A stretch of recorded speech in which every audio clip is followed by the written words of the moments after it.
नौजवानों को रोजगार देना विपक्ष के लोगों को अच्छा नहीं लगता है,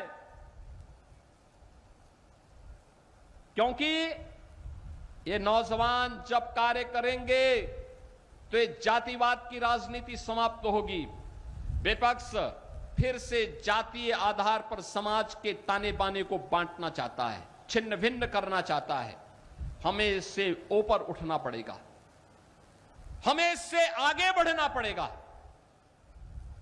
और किस किस प्रकार के मुद्दों को लेकर के आते हैं, कोई मुद्दा नया नहीं। जाति के नाम पर विभाजन या आस्था पर प्रहार, यही है आज कांग्रेस और समाजवादी पार्टी का मात्र ये दो मुद्दे बचे हुए हैं। आपने देखा होगा पिछले कुछ दिनों से इनके द्वारा भारत की सनातन आस्था पर प्रहार करने की कितनी शरारतें हो रही हैं, किस प्रकार की बयानबाजी की जा रही है। याद करिए, जो कांग्रेस कहती थी कि राम हुए ही नहीं, जो कांग्रेस कहती थी कि कृष्ण हुए ही नहीं, अयोध्या में जो कांग्रेस, जो समाजवादी पार्टी बाबरी ढांचे का समर्थन करके उसके लिए घड़ियाली आंसू बहा रही थी, आज वही कांग्रेस और समाजवादी पार्टी गिरगिट की तरह कैसे रंग बदली है, अब आप देख रहे होंगे। अब कह रहे हैं अयोध्या में आस्था के साथ खिलवाड़ हो रहा है। अरे आस्था के साथ कौन खिलवाड़ हो रहा है तो बताओ पहले। और तुम्हारी आस्था कब से अयोध्या पे हो गई है? ये राम भक्त बोले कि हमारी आस्था अयोध्या पर है, इनको बोलने का अधिकार है।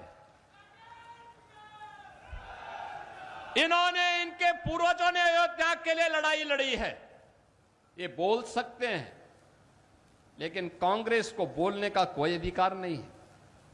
जो कांग्रेस राम के अस्तित्व को नकारती थी, जो समाजवादी पार्टी राम भक्तों पर गोली चलाती थी, वे आस्था की कौन सी बात कर रहे हैं? जो धार्मिक हिंदू विरासत से जुड़े हुए धार्मिक स्थलों के पुनरुद्धार का पैसा कब्रिस्तान की बाउंड्री वाल पर खर्च कर देते थे, वे लोग कौन सी आस्था की बात कर रहे हैं? और यही प्रश्न आपको करना चाहिए समाजवादी पार्टी और कांग्रेस के लोगों से। उनसे पूछना चाहिए, वे जब तुम्हारी सरकार थी तब तुम राम भक्तों पर गोली चलाते थे, जय श्री राम बोलने पर लाठी डंडा चलाते थे। कांग्रेस सुप्रीम कोर्ट में तक बोलती थी कि राम तो हुए ही नहीं। ये कांग्रेस के हाल थे। देश की सबसे बड़ी, सबसे प्राचीन पुरानी पार्टी, राजनीतिक पार्टी इस प्रकार की बात उस समय कहती थी। लेकिन बहनों और भाइयों, अब यह देश कांग्रेस और समाजवादी पार्टी के चंगुल में नहीं फंसने वाला है। आज की अयोध्या डबल इंजन सरकार के विजन के अनुरूप, प्रधानमंत्री मोदी जी के विजन के अनुरूप आज की अयोध्या प्रभु श्री राम के समय के अयोध्या का स्मरण कराती है। क्या नई अयोध्या है, क्या बेहतरीन कनेक्टिविटी है। जहां से जाओ 4 लेन की कनेक्टिविटी। अयोध्या के लिए रेलवे की ब्रॉड गेज की डबल लाइन की सुविधा, और अयोध्या में इंटरनेशनल एयरपोर्ट महर्षि वाल्मीकि के नाम पर, ये केवल भारतीय जनता पार्टी कर सकती है। भारतीय जनता पार्टी के डबल इंजन सरकार ही कर सकती है। महर्षि वाल्मीकि के नाम पर इंटरनेशनल एयरपोर्ट, निषाद राज के नाम पर अयोध्या में रेन बसेरा का निर्माण, माता सबरी के नाम पर भोजनालय का निर्माण। आज आप राम जी की पेड़ी में जाइए, कितनी शानदार वहां पर लोग स्नान कर सकते हैं, कितनी सुंदरता है। आज की अयोध्या हरेक को आकर्षित करती है, दुनिया को आकर्षित करती है। और यही तो पीड़ा विपक्ष की है कि न चाहते हुए, इनके दुष्प्रचार के बावजूद भी इतने लोग अयोध्या कैसे आ रहे हैं। उनको चिंता इस बात की है। और कभी कभी तो मुझे संदेह होता है, संदेह इस बात का होता है कि ये लोग एक घटना को किस तरीके से बढ़ा करके हिंदुओं को अपमानित करके आस्था पर प्रहार करने का काम कर रहे हैं।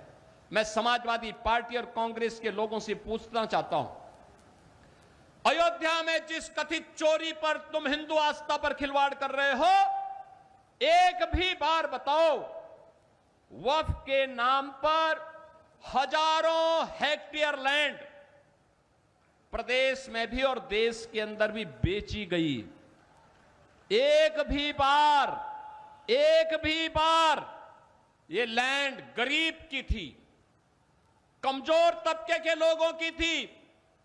ये लैंड जिसको गरीबों के नाम पर पट्टा दिया जा सकता था, जहां पर कन्वेंशन सेंटर बनाया जा सकता था, जहां पर किसी राजेंद्र मौर्य जैसे किसी गरीब व्यापारी के लिए दुकानें और व्यापारिक प्रतिष्ठान बनाए जा सकते थे, जहां से वह अपनी प्रतिभा और अपनी कारीगरी का परिचय देकर के दुनिया को देता।